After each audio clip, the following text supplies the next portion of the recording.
Welcome to CEO Money. I'm Michael Yorba. Thank you for joining with us. I have Connie Lorentz, President, Asphalt Restoration Technology Systems, asphaltnews.com. Connie, welcome to the show. Hi, thank you so much for having me. I'm glad you're here. All right, how did you get into the asphalt industry? Bad luck. I actually took a no-brainer job at an asphalt company. I had gotten sick at a job I was doing and decided to take a no-stress job, and within about 3 or 4 weeks that changed when I found that the books weren't being kept right, and ended up finding about $1.5 million missing, and next thing you know, I became an asphalt person because I had to keep my job. And after I recovered everything, the owner said, turn my company around, I'll give it to you, and he did. Well, that's a great story. Now, you're in a male-dominated industry, and I'd like to get your take on working in that field. It's awesome. I love my job. Sometimes I am the hottest thing that walks on a job site. So it's so nice to work around guys that are just cut to the chase. Here's my problem. Can you fix it? And it's yes. And when you do, they think you're just this hero. And it's just so much fun working with them. I work with some very, very talented individuals that are very underappreciated. And I just love it. Yeah, I understand that too. In my younger days, I happened to have worked on a road crew out in the middle of Nevada, and that's what we were doing. We were making roads, so I get it. But you've got some extreme experiences on the job site, and I'd like you to share them with us. Oh, I have to wear a body cam now because it was getting so extreme that I figured that at least if I was filming it, people would at least kind of calm it down a little bit, and they do. But I have been body slammed by a 4'10", 90-pound woman because she drove through the tack. I have been held up by my neck against a wall because I upset a worker. I was missed by millimeters by a roller that was out of control. It's never ending. Everybody, nobody wants to be inconvenienced with what we do. They want the nice roads, but they don't want to get out of the way. I had somebody call the police on me telling them that I was holding them hostage because my paving machine was in front and it was taking a little too long. And instead of coming out and asking me how long, she decided to call the police and said that I was holding her hostage. So the police showed up, and I was like, well, no, it takes a while and there's temperatures we have to work with. So when it came time for us to break for lunch after the police left, I did park my equipment there. Good for you. You never upset a woman that could operate heavy equipment. Oh. Just saying. I know. Trust me, I know the deal. Know that. Don't ever do that one. All right, but on a lighter note, you would like to empower other women. Talk to us about that.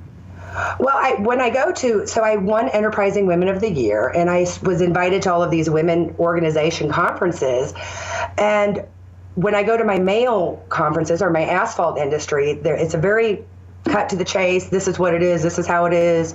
The guys are very straight up for what they need and what they want. And when you go to these women conferences, women get so caught up in life and in their kids and in their jobs that they just become so intense. And when you try to talk to them, it's like they're almost going to explode in front of you. And I'm like, breathe. It's nothing's that serious. If you're alive and kicking, we're already ahead of the game. And just wanting to show them that, you don't have to be this, he-woman out there, that you can actually stand behind who you are as a person. It doesn't matter what your gender is. As long as you've got the brains behind it and you've got the skill, people will figure that out. And we are so busy saying, I am woman, and I don't get to say that, and I don't have to say that. And so it's just kind of baffling to me. So I would like to empower women to let them know that you're good enough. We've got this. And, we are in an amazing society right now. And I see so many people going backwards and they can't go forward. And it's just that little step. Just a little step. So I just think that would be kind of cool to help them get through that in the business industry. Well said. Well said. Now, you just finished filming Blue Collar Millionaires. How was that? Very interesting. It was actually, the show aired in January of 2017.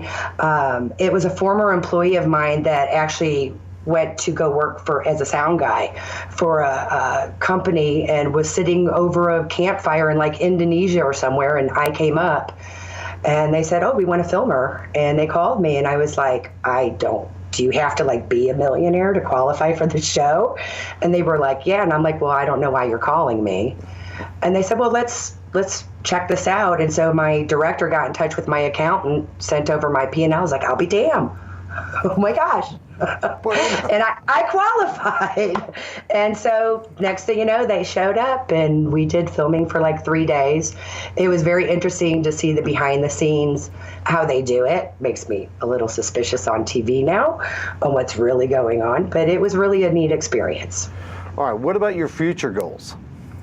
Well, I'm currently in the middle of writing a book, and I'm venturing off into teaching educational classes in different forums. I feel that a classroom is boring, and it's been there, done that. Nobody wants to go to class, and when you're up on stage and you look at 500 people, half of them are sleeping. And back in the day, I used to have these little squishy traffic cones, and I was allowed to throw them out in the audience and hit people with them. You can't do that anymore. So I just thought maybe bringing, I can't bring my asphalt to you, but I can sure take you to the asphalt. And I just thought it would be fun showing people really what goes on. I agree. And what goes on with the people that are doing that job too. Yeah, because, you brought up a few things. All right, do you have any new projects in the making? Well, I've always got new projects. I don't sleep a lot, so I keep notebooks all the time. And some of my biggest projects, we're starting to do a consulting side of the company. I've been asked for years not to pave, and they want me to come in as a consultant and oversee paving companies. At first it was one entity that was doing it, but it's such a great entity, and unfortunately I can't say who they are, but they're huge, that people got wind of it and started calling me for their homes. And so I do asphalt consulting in multi-million-dollar communities and oversee the paving crews, the milling crews, the striping, and all the contractors, and just kind of act as the liaison between the client and the paving company. And I love it. I bet you do. I can just tell that you are just you're a pair to draw to, as my grandfather would say. Connie, is there any last words of wisdom you want to leave our audience with before we part ways? Be nice to your construction people. Drive the zone. Be respectful of the cone zone. We have families out there, man. And when you're driving by us, we understand. We inconvenienced you. But, man, just be respectful. We all have a job to do in this world. And if we could all just be a little nicer and just be a little more patient, I think the world would be a little bit smoother. That's all. That's good. Well said. Connie, thanks for being a guest on our show. Oh, well, thank you so much for having me. My pleasure. You've been watching CEO Money with Michael Yorba. Like us on Facebook, follow us on Twitter, and subscribe to our YouTube channel.